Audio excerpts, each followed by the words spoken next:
Alison, do stay with us as we move over to the United States for our next story. And we turn to Minnesota. And a 5-year-old boy and his father have been released from ICE detention in Texas and returned home to the state.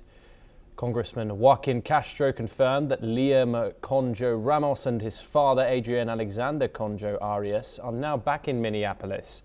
Their detention sparked national protests and criticism, with a federal judge ordering their release and calling the detention abusive and unnecessary. The family's lawyer said they followed all legal asylum procedures, while ICE maintained the detention was part of enforcing U.S. immigration laws. Minnesota lawmakers, including Congresswoman Ilhan Omar, welcomed the family home. Alison joins us once again. Alison, the detention of a 5-year-old, what does it tell us now that he has been released along with his father and let back to Minnesota? Is that a complete U-turn now in the Trump administration's policies? Is this concession? I think it is a U-turn. It is concession, but it's because of optics, because it looked absolutely terrible. This 5-year-old child who was in the cold weather with the blue hat on his head being apparently he was lured, his mother to try and get him, and then he was taken into custody. And that wasn't just an outrage in the United States. It went all around Europe, and I'm sure it went out around other continents. But it was on social media, so it was absolutely outrageous. What it showed symbolic was the absolute heartlessness of Donald Trump's ICE immigration campaign with ICE.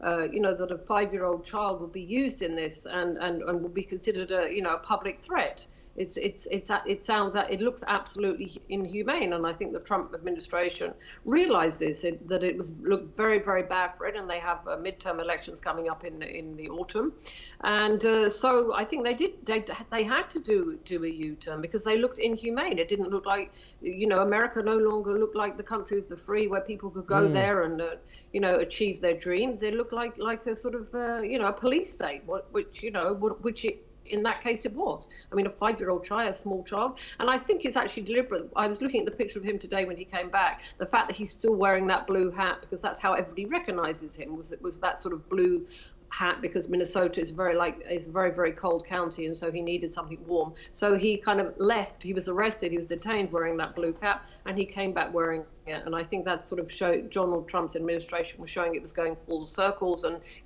almost admitting, yes, we made a mistake, we were too heavy-handed, and look, everything's back where it started. Well, of course it isn't, but it is an admission of wrongdoing, I think, of guilt. Indeed. Great updates from Minnesota there. We move on now, and meanwhile, at this year's Grammys, several artists used their acceptance speeches to criticize U.S. immigration enforcement. Puerto Rican star Bad Bunny and singer Billie Eilish expressed outrage over ICE raids and the detention of immigrants. Bad Bunny wore a badge reading ICE out and called for recognition of immigrants as humans and Americans. Billie Eilish condemned ICE from the stage, saying no one is illegal on stolen land. An emotional Olivia Dean, who took home the Grammy of the Best New Artist, called herself the granddaughter of an immigrant in her award speech. She has an English father and a Jamaican Guyanese mother. Kalani, the winner of Best R&B Performance, abused the law enforcement before she and other performers highlighted the cost of federal operations and honoured legal observers documenting enforcement actions.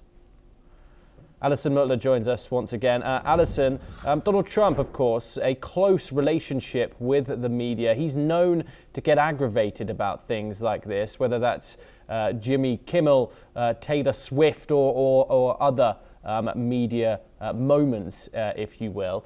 What more can you tell us about Donald Trump's relationship with the media, and how would he be looking at the optics of this? We also had, of course, last week, was it Bruce Springsteen actually dedicated a song to the immigrants. I think his fractious, his difficult relation with the media is because they are free, and also the media is eloquent, as are artists. They are eloquent. It's not that they just complain or they protest. They can do so in an elegant, articulate way that will reach the masses. I mean, which is also politicians try to reach the masses, but by the way they speak too.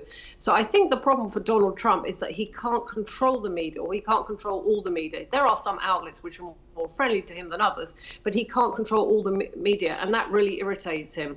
But on the other hand, you notice if Donald Trump has an important message to say, he will go to the New York Times, he will go to these outlets, which he calls, the Wall Street Journal, that he otherwise calls absolute losers and useless and fake news. He will go to them. So it's a sort of difficult, volatile relationship he has.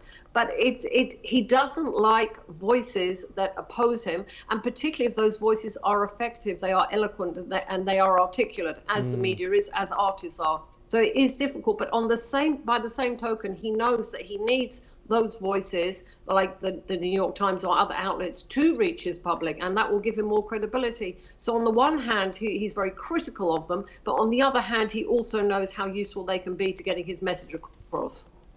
Alison Mutler, as always, it's a pleasure to talk to you. Thank you so much for taking the time in joining us. We now turn over to another development from the US, and President Trump has announced that the